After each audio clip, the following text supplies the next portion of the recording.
Vocação divina e cargo ministerial. A vocação divina é uma chamada de Deus para exercer uma determinada atividade. E cargo ministerial que nós utilizamos aqui é tão somente uma função exercida sem essa chamada divina. Como identificar essas duas atividades, esses dois exercícios na casa do Senhor? Na chamada divina, que seria a vocação da parte de Deus, a fonte é o próprio Deus e a motivação é o crescimento do reino, é a edificação do corpo de Cristo, que é a igreja.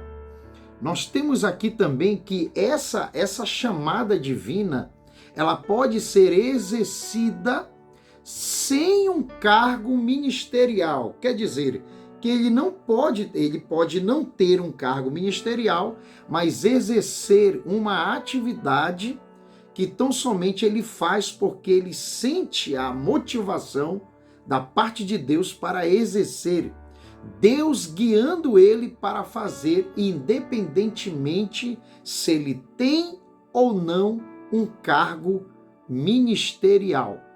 Nós temos aqui um exemplo acerca de cargo e vocação.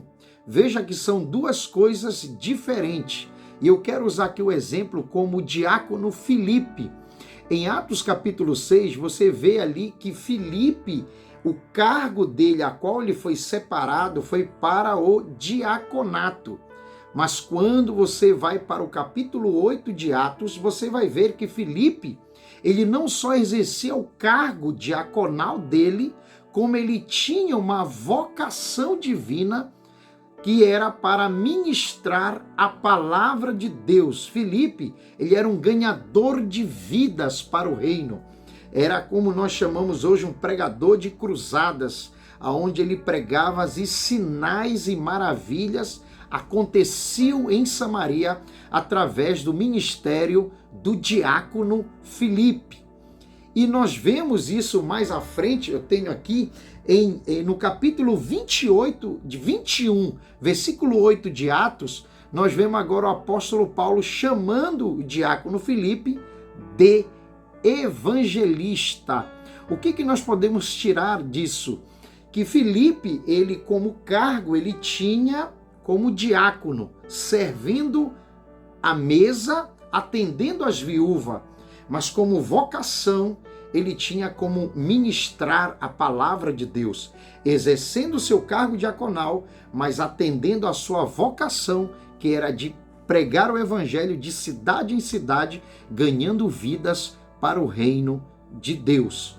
Cargo ministerial como diácono e vocação divina como um pregador, como aquele que ministra a palavra de Deus. Vejamos aqui também um cargo e vocação unido, que seria Jeremias. É interessante isso aqui de Jeremias, porque em Jeremias capítulo 20, no versículo 9, nós vemos aqui Jeremias, depois de ele ter passado uma situação podemos dizer, uma pequena depressão, né, entrando em uma crise, porque ele profetizava a Israel, anunciando a destruição da cidade e do templo. E o povo o considerava como um traidor. E o que aconteceu? Ele foi profetizando e o tempo foi se passando e ele não via as profecias se cumprirem no povo. A ponto que no capítulo 20 ele chega a dizer que Deus iludiu ele, que Deus tinha enganado ele com aquelas profecias, dele estar anunciando tudo aquilo.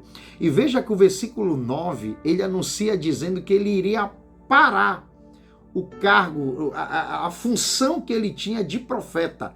Ele iria parar naquele momento.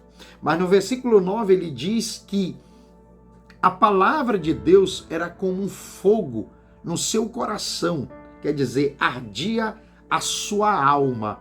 O que isso traz para nós? Que Jeremias, ele tinha o cargo, naquele tempo existia o cargo de profeta. Ele tinha uma função de profeta, como também ele tinha a chamada de Deus para exercer aquela função. Ele tinha o cargo ministerial e tinha a vocação divina para aquilo, porque ele pensa em parar de exercer a função, mas ele sente o ardor na alma dizendo que não poderia parar, porque ele sentia que a palavra era como um fogo. Quer dizer, o que ele exercia era também uma chamada divina.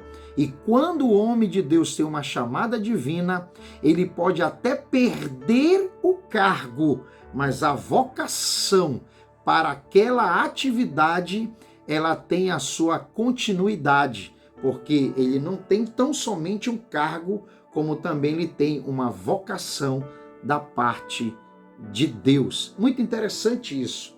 Eu tenho aqui um exemplo para cargo, um cargo ministerial sem uma vocação. E eu apresento aqui para você, claro que esse cargo que eu apresento é sem uma chamada de Deus para exercer determinada atividade ou função no reino ou na igreja, podemos dizer, na igreja do Senhor. Eu apresento aqui para nós termos uma compreensão acerca do que nós queremos trazer. É aquele jovem, um jovem sacerdote, que ele morava, diz a Bíblia, que ele morava em Belém, e ele sai peregrinando as terras, e diz o texto em 1º livro de Samuel 17:7, que ele buscava comodidade, quer dizer, um conforto, algo agradável, uma facilidade. Ele saiu buscando pelas terras. Ele era um levita de Belém que buscava comodidade. E diz a Bíblia que ele chega na montanha de Efraim e encontra um personagem chamado Mica. Esse personagem, diz a Bíblia, que convida para ser pai e sacerdote da casa de Mica, da casa dele. E diz para esse levita: olha, se tu se tornar um sacerdote da minha casa, eu vou te dar toda a comodidade que tu precisa, vou te assalariar, tu vai ter um salário por tão somente exercer a função de sacerdote dentro da minha casa. E veja que diz a Bíblia que ele aceitou ser sacerdote da casa de Mica, a ponto que diz a Bíblia que vieram, depois de um tempo, vieram os da tribo de Dan, buscando terras, e chegaram até a casa de Mica. E ali conheceram aquele levita, aquele jovem que estava ali, e ele chega a dizer que ele era sacerdote. Por quê? Porque Mica havia lhe oferecido comodidade e também assalariado. Ele tinha um salário para exercer aquela função sacerdotal na casa de Mica. Depois do retorno desses homens à sua tribo de Dan, eles retornam para conquistar a cidade de Laís, que era uma cidade pacata, uma cidade boa, e fizeram a conquista. E chegaram, lembraram do jovem levita, o jovem sacerdote, chegaram até a casa de Mica e tomaram todos aqueles deuses, que eram os terafins, tiraram tudo da casa de Mica, levaram também a parte sacerdotal, da cerimônia de sacerdote. E o que aconteceu? Se apresentou diante desses soldados o jovem sacerdote. E ali diz a Bíblia, em 1 Samuel 18:19, que aqueles homens ofereceram para aquele jovem a ser sacerdote de toda a tribo. E eles chegaram a dizer: olha, tu vai ser sacerdote de uma família, se tu pode ser sacerdote. Ali ele estava sendo convidado para ser sacerdote da tribo de Dan. E diz a Bíblia ali que eles ofereceram honrar aquele homem, dizendo: olha, tu vai ser sacerdote de uma casa, se tu pode ser sacerdote de uma tribo e de toda uma geração, quer dizer, tu será reconhecido, tu será lembrado, tu será honrado por nós. E o que aconteceu àquele jovem sacerdote? Que ele tão somente exercia um cargo ministerial. Ele aceitou essa proposta de ir com a tribo. O que ele buscava? Nós cremos, porque nós temos, pelas Escrituras nós vemos que quem tem um cargo ministerial sem uma chamada de Deus para exercer, a gente fica na interrogação, qual seria a motivação desse crente, dessa pessoa? O que será que ele busca? Veja que nesse exemplo desse sacerdote, nós percebemos que ele tinha um cargo de sacerdote, mas o que ele buscava? Comodidade, buscava um salário, buscava benefícios, prazeres pessoais, por tão somente exercer aquele cargo. Ele recebia por aquilo. Por exemplo, quando uma pessoa que tem um cargo e não tem uma vocação para tal atividade, no dia que ele perder o cargo, o que vai acontecer? Como diz o certo ditado, tira o cargo, morre o homem. Quer dizer, ele para, ele se apaga, ele deixa tudo. Por quê? Porque tão somente estava preso em um cargo, exercia um cargo. Porque se ele tem uma vocação para o que se fazia, ele vai dizer que nem Jeremias, o meu coração arde, eu não posso parar de pregar, de anunciar. Isso seria o quê? Uma vocação. Eu quero ler para você aqui uma profecia de um homem que veio para a casa de Eli, que resume acerca da vocação divina e cargo ministerial nesse contexto que estamos apresentando. Eu quero ler para você essa profecia no primeiro livro de Samuel, capítulo 2, versículo 35 e 36, que diz assim: E eu suscitarei para mim um sacerdote fiel, que procederá segundo o meu coração. Isso é uma profecia, seria o próprio Deus falando. E a minha alma e eu lhe edificarei uma casa firme e andará sempre diante do meu ungido. Aí já pula para outro assunto. Agora veja o versículo 36. E será que todo aquele, agora é para a casa de Eli, a profecia é para a casa de Eli.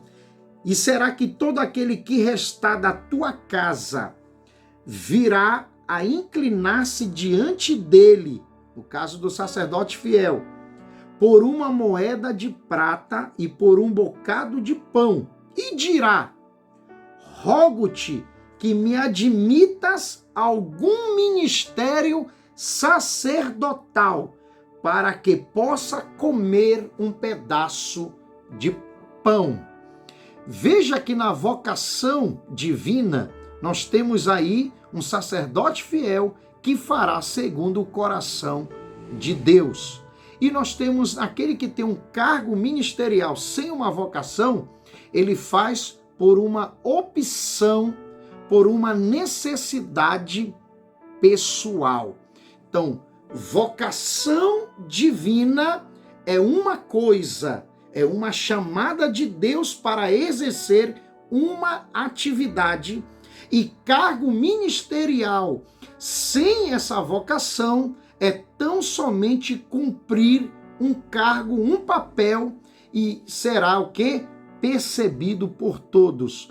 Quem tem uma vocação e quem tem tão somente exerce uma função ou um cargo ministerial.